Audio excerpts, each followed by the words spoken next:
எங்க கட்சி ஆட்சிக்கு வந்து 4 வருஷம் ஆச்சு. நாடு போற்றும் 4 ஆண்டு தொடரட்டும் பல்லாண்டுன்னு மக்கள் சொல்றாங்க.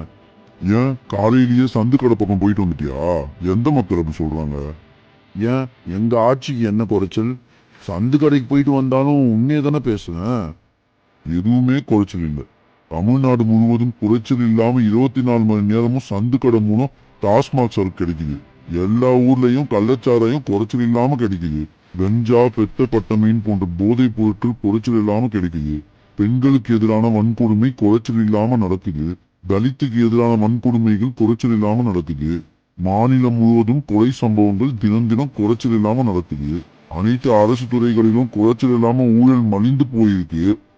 நீங்க இதெல்லாம் மக்கள் கிட்ட போய் சொன்னா நம்புவாங்களா? மக்கள் அவளை இலக்காரமா நினைக்காத. நான் சொன்ன எல்லாத்திலையும் பாதிக்கப்படுறது மக்கள் தான். அது என்னை விட அவங்களுக்கு அதிகமாவே தெரியும். திமுக தலைவர்களுக்கு தான் அறிவில்லை. உன்ன மாதிரி திமுக தொண்டர்களுக்குமா அறிவில்ல? அடிச்ச சரக்கு போதை இறங்கிச்சு. இது இன்னும் ஒரு ரவுண்ட் போட்டு வந்து பேசலாம். இருப்பா. இன்னும் டாஸ்மாக் ஊழல், உங்க மந்திரி பிடிஆர் சொன்ன 30,000 கோடி ஊழல் இன்னும் நிறைய இருக்கு. யார் இடத்துல யார் சீனம் செஞ்சிருவேன்.